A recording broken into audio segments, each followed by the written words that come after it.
Hello friends, welcome back in this video. In the last video, we see how to find the Nyquist rate for the sum problems. Now we discuss the types of sampling. There are two types of sampling, instantaneous sampling and the natural sampling. If we see instantaneous sampling, this is the ideal case of performing the sampling, and natural sampling is the practical case of performing the sampling. Instantaneous sampling. If we have a given signal x of t, that is our message signal, then we multiply it with the impulse train. As we know that the impulse train is denoted by summation n is vary from minus infinity to infinity del t minus n ts, in which our impulse will vary with the time interval of the ts. And multiplying by h of t with the x of t, we got y of t. In the diagram, it is clear that we recorded message information at a short interval of time only where the impulse is present. Impulse magnitude is vary from positive to negative, but we recorded our message signal only where the impulse is present. So in this way, we perform the instantaneous sampling, in which we recorded the message signal information for a very short interval of time. Circuit diagram for performing the instantaneous sampling is shown in the figure, in which there is a switch that is vary from position 1 to 2, and we apply our message signal at position 1 and output is recorded at y of t. So when we want to perform sampling, our switch connected to the position 1 when we want to take the sample of our message signal. Then for a very short interval of time, it connect to the switch 1, and again our switch is moved to the position 2. Then as position 2 is connected to ground, so at this interval of time no message signal is recorded to y of t.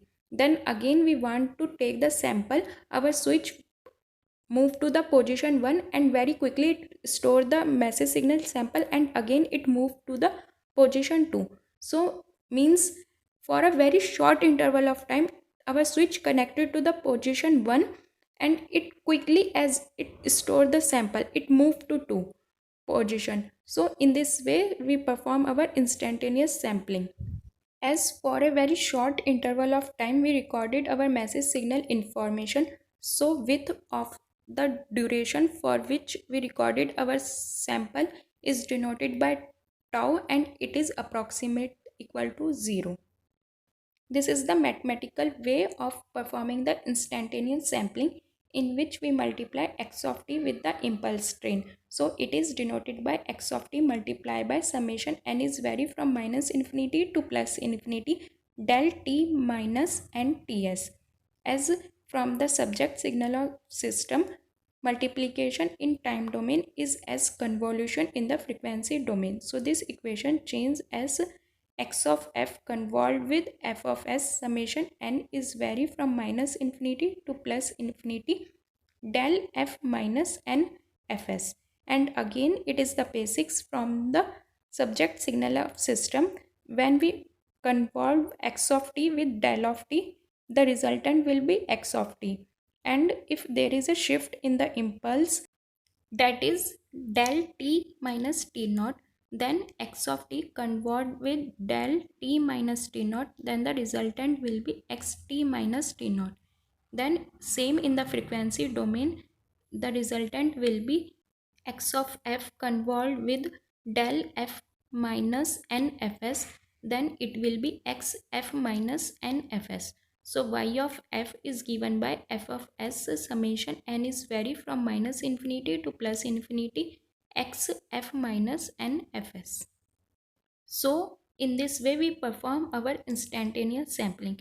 As for a very short interval of time we are recorded the sample value, so we are not sure whether we are recording our sample value or the noise is recorded that is present in the sample. So there is a high chances of the noise by performing the instantaneous sampling. So in this way we can't calculate the right power of our message signal.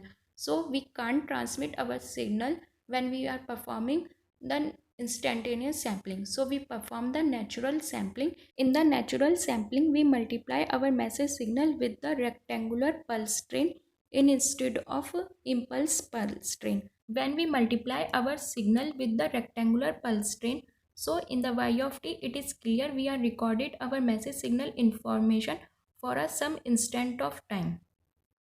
Or you can say that rectangular pulse train amplitude is vary according to the message signal. So it is a kind of the pulse modulation in which carrier signal, that is rectangular pulse amplitude, is vary according to our message signal. So we will discuss also the pulse modulation in the upcoming video, but now our focus in on the natural sampling. Rectangular pulse is denoted as the p of t, that is Cn e to the power j 2 pi ft, where Cn is denoted as a t by ts sinc n fst, where a is the amplitude of the rectangular pulse width, t is the time duration for which our rectangular pulse is on, and ts is the one cycle of the rectangular pulse train, that is ts is the total time of the time on and time off of our pulse. To get y of t, again we multiply x of t with the p of t and we got our resultant y of t signal. In the resultant y of t, if we see the one pulse for the time on mode, so in this it is clear that the rectangular pulse amplitude is vary according to the message signal. So it is a kind of the amplitude modulation, and we know that in the amplitude modulation there are high chances of the noise interference. So in the natural sampling there are also the high chances of the noise interference. To eliminate this problem of noise interference, we shift from linear top to the flat top, and this is done by the flat top sampling. This is the another kind of the sampling that is called as the flat top sampling, in which our top is flat, and we will discuss this sampling in the next video.